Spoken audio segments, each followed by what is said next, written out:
নির্মল আলোয় এবারে আমি মধ্যপ্রদেশের উজ্জয়িনী শহরের মহাকালেশ্বর মন্দির নিয়ে কিছু কথা, কিছু কাহিনী নিবেদন করব।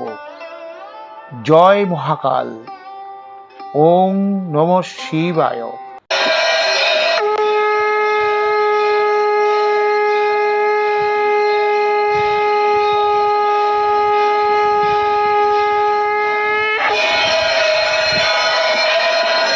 দ্বাদশ জ্যোতির্লিঙ্গের অন্যতম এই শিব মন্দিরটি মধ্যপ্রদেশের প্রাচীন শহর উজ্জয়িনীতে শিপ্রা নদীর তীরে অবস্থিত।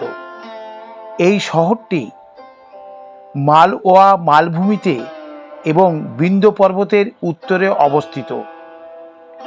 এই স্বয়ম্ভু শিবলিঙ্গটি আপামর হিন্দুদের কাছে পবিত্রতম মন্দির।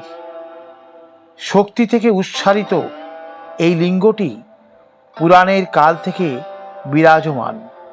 এখানে মহাকালেশ্বর দক্ষিণ দিক মুখ করে অবস্থিত, তাই দক্ষিণামূর্তিও বলা হয়ে থাকে। অন্যান্য জ্যোতির্লিঙ্গের মতো এই মূর্তিটিও শক্তি থেকে স্বয়ম্ভু।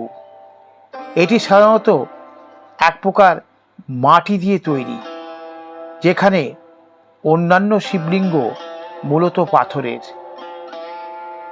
এই মহাকালেশ্বর মন্দিরে দেবাদিদেব মহেশ্বরের সাথে পার্বতী, গণেশ, কার্তিক যথাক্রমে পশ্চিম, উত্তর ও পূর্ব দিকে অবস্থান করে। দক্ষিণ দিকে নন্দীর অবস্থান। এছাড়া নাগচন্দ্রেশ্বর তৃতীয় তলে বিরাজ করেন। একমাত্র নাগপঞ্চমীর দিনেই নাগচন্দ্রেশ্বরের দর্শন হয়। কথিত আছে, পবিত্র শহর উজ্জয়িনী শিবশক্তিতে আধারিত। মহাকাল আজও উজ্জয়িনী নগরের জীবনযাত্রায় এত গভীর ছাপ রেখেছে, এর বাইরে এই নগরকে ভাবাও যায় না। মহাশিবরাত্রির দিন উজ্জয়িনী এক নতুন রূপ পরিগ্রহ করে। উৎসবমুখর হয়ে ওঠে সমস্ত নগরী, সকল নাগরিক।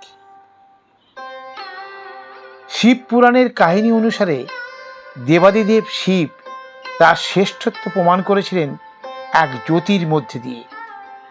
অনন্ত শক্তির আধার এই জ্যোতির্লিঙ্গ বা আলো স্তম্ভ যেখানে যেখানে ছুঁয়েছিল, সেখানে আপনা হতেই তৈরি হয়েছিল বিভিন্ন ধরনের জ্যোতির্লিঙ্গ। স্বয়ম্ভু সেই দ্বাদশ জ্যোতির্লিঙ্গের একটি উজ্জয়িনীর এই মহাকালেশ্বর। প্রসঙ্গত বলি, এই মন্দিরের কাছে দেবী পার্বতীর একটি মন্দির আছে, রামঘাটের কাছে। দেবী এখানে অবন্তিকা দেবী নামে পরিচিত। 51 পীঠের 18তম শক্তিপীঠ এর সন্নিকটে অবস্থিত। সতীর ওপরের ঠোঁটটি এখানে পড়েছিল। এই মন্দিরের দেবীকে মহাকালী বলা হয়। উজ্জয়িনী শহর পুরাণে অবন্তিকা নামে ভূষিত। শিপ্রা নদীর তীরে অবস্থিত এই শহরের সৌন্দর্য অসাধারণ। এই শহরটিকে ভক্তের শহর বলা হয়। পুরাণে কথিত আছে যে এই উজ্জয়িনী শহরে চন্দ্রসেনা নামে এক রাজা ছিলেন, যিনি দেবাদিদেব শিবের অন্ধ ভক্ত ছিলেন। একদিন তিনি তার প্রাসাদের মন্দিরে শিবের পূজা করছিলেন। সেই সময় শিখর নামে একটি চাষির ছেলে রাজার বাগানে কাজ করছিল। রাজার পুজোর মন্ত্র শুনে সেও ছুটে মন্দিরে ঢুকে রাজার সাথে প্রার্থনা করতে শুরু করেন। কিন্তু প্রহরীরা তার স্পর্ধা দেখে অবাক হয়ে যান। তাকে তুলে নিয়ে গিয়ে নগরের শেষ প্রান্তে শিপ্রা নদীর তীরে রেখে আসে। এদিকে পার্শ্ববর্তী রাজ্যের রাজা রিপুদামানা ও সিংহাদিত্য উজ্জয়িনী রাজ্য জয় ও ধনসম্পদ লুটের জন্য আক্রমণ করে। এই আক্রমণে সহায়তা করে দূষণ নামে এক দৈত্য, এবং তারা সফল হয়। তছনছ করে দেয় নগরটি। শিব ভক্তদের উপর নেমে আসে অকথ্য অত্যাচার। শিখর তখন নিরুপায় হয়ে দেবাদিদেব মহাদেবের প্রার্থনা শুরু করে। ভৃদি নামে মন্দিরের এক প্রধান পুরোহিত ওর সাথে যোগ হয়ে শিবের প্রার্থনা শুরু করেন শিপ্রা নদীর তীরে বসে, যেখানে আজকের এই মহাকালেশ্বর মন্দির। এই আকুল প্রার্থনায় বিচলিত হয়ে ভক্তদের প্রার্থনায় দেবাদিদেব শিব মহাকালের রূপ ধরে আবির্ভূত হন, ধ্বংস করেন সকল শত্রুদের, রক্ষা করেন উজ্জয়িনী নগর ও রাজ্যকে।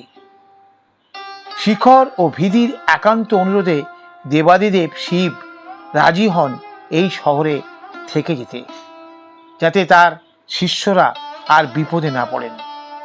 তখন থেকে এই মন্দিরে জ্যোতির্লিঙ্গের রূপ ধারণ করে পার্বতীকে নিয়ে তিনি বিরাজ করছেন। দেবাদিদেব শিব তার শিষ্যদের ও নগরবাসীদের আশ্বস্ত করেন, আর কোনো ভয় নয়, যারা তার পুজো করবে তারা সকলে মৃত্যু ও রোগ থেকে ভয়মুক্ত হবে, তাদের জীবনে সুখ শান্তি নেমে আসবে, তাদের পাশে তিনি সর্বদা থাকবেন।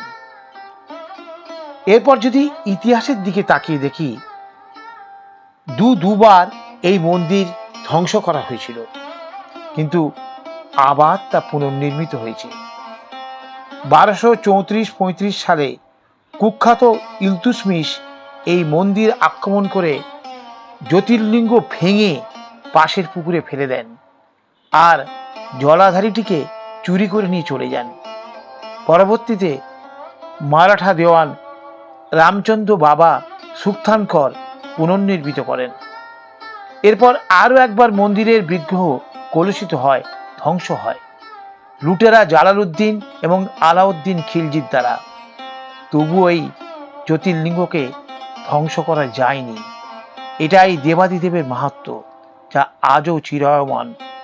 কবি কালিদাস তার মেঘদূত কাব্যগ্রন্থে এই মন্দির ও তার আচার আচরণ ও সংস্কারের বর্ণনা দিয়ে গেছেন। এই মন্দির নিয়ে আরও অনেক ঘটনা, অনেক কাহিনী আছে। এর স্থাপত্য অসাধারণ। কালো মার্বেল পাথর দিয়ে তৈরি এই মন্দির শতাব্দী পর শতাব্দী অমলিন হয়ে আছে।